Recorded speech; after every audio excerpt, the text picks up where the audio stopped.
Bonjour Cyril Lacarrière. Bonjour Philippe Vandel, bonjour à toutes, bonjour à tous. Place à votre journal des médias. Qu'avez-vous au menu ce matin, Cyril ? Ce matin, je vous parle des journaux qui ne sont pas dans vos kiosques et de l'État qui vole au secours de Prestalis, de Facebook qui va payer une amende de 52 millions de dollars, de Twitter accusé de laisser se propager les contenus haineux, de la finale de Koh-Lanta et d'une drôle de fête de la musique. Mais on commence comme chaque jour avec les audiences. Qu'est-ce que les Français ont regardé hier soir à la télévision ? C'est qui le plus fort, c'est Harry Potter, évidemment. Près de 6 900 000 Français ont regardé le 5e épisode de la série créée par J.K. Rowling sur TF1. Derrière, la série Tandem sur France 3 est juste sous la barre des 4 900 000 téléspectateurs. Enfin, M6 est le 3e de ce podium. Les Baudins ont été regardés par près de 3,5 millions de téléspectateurs. C'est nettement moins bien que lors de leur premier passage sur M6. C'était en avril 2019 et à l'époque, il y avait 4 800 000 téléspectateurs pour suivre leur spectacle. Oui, mais là quand même, c'était une rediff. 3,5 millions pour la rediff du spectacle passé, le même qui a fait 4,8 millions. Si on additionne, c'est pas mal. Culture Média. Cyril, on commence maintenant ce journal des médias par la situation de Prestalis qui s'occupe de distribuer les journaux et les magazines en France. On l'a dit ici, on a souvent traité ce sujet. L'entreprise est en liquidation partielle et pour protester contre cette situation, le syndicat du livre a décidé de bloquer la parution des journaux aujourd'hui. Oui, vous risquez d'avoir beaucoup de mal à trouver vos quotidiens nationaux ce matin. Le CGLCE-CGT a appelé à la non-parution des journaux aujourd'hui. Et c'est un mouvement qui pourrait bien durer. Hier, déjà, les quotidiens nationaux et quelques magazines n'ont pas été distribués à Marseille et Lyon. Vous en avez parlé, Philippe. Prestalis a déposé le bilan fin avril. La situation est catastrophique pour le distributeur de la presse française. Une audience hier au tribunal de commerce de Paris a permis de mettre sur la table une solution. Mais évidemment, cette solution ne concerne pas l'ensemble de l'activité actuelle, ce qui explique les protestations du syndicat du livre. Pour tenter de sauver ce qui peut encore l'être, on vient de l'apprendre, l'État va accorder un prêt de 35 millions d'euros à Prestalis. Et on peut le dire, le déficit de Prestalis s'élève entre 500 et 600 millions d'euros, donc 35 millions, on verra bien. Cyril, vous le disiez dans votre sommaire, Facebook va devoir sortir son carnet de chèques pour payer une lourde amende. Oui, Facebook va devoir payer 52 millions de dollars aux équipes de modération qui travaillent pour la plateforme et qui souffrent de troubles de stress post-traumatique.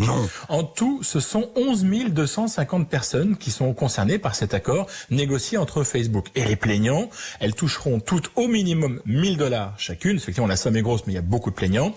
Ça fait plusieurs années que Facebook est très critiqué pour la gestion des équipes qui s'occupent de la modération des contenus.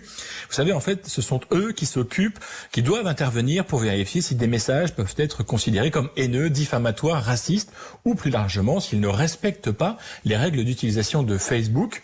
En tout, Facebook emploie plus de 30 000 personnes à travers le monde, rien que pour cette tâche.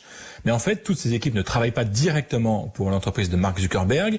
Elles sont le plus souvent en contrat avec un sous-traitant. Mais je vous le disais, plusieurs enquêtes ont mis à jour les conditions très difficiles dans lesquelles ces employés travaillent.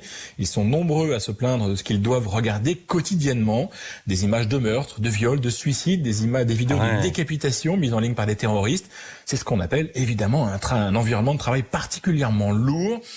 Même si, on le sait, Facebook se repose de plus en plus sur l'intelligence artificielle pour surveiller ce qui est mis en ligne, ces robots sont perfectibles et ce sont donc à ces modérateurs d'éviter que les contenus indésirables restent en ligne trop longtemps et le tout à un rythme de travail extrêmement élevé.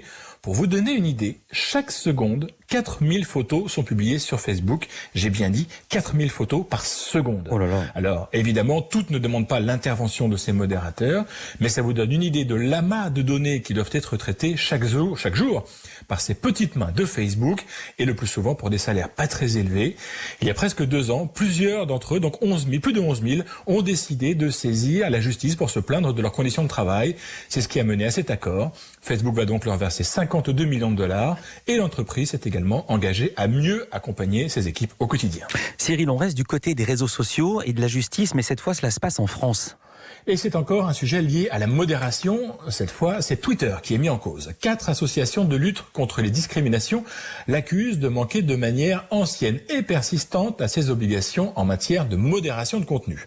L'Union des étudiants juifs de France, J'accuse, SOS Racisme et SOS Homophobie ont mené leur propre étude entre le 17 mars et le 5 mai. Et elles affirment que les contenus haineux ont grimpé de 43% sur Twitter au cours de cette période de confinement.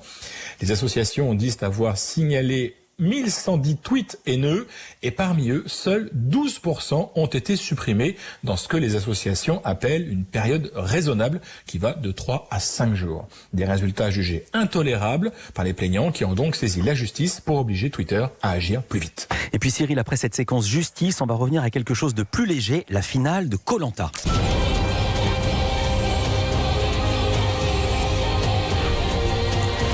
Le dénouement est proche et les fans du jeu d'aventure de TF1 attendaient de savoir quand les aventuriers allaient se retrouver sur des poteaux. Eh bien, nous avons la réponse.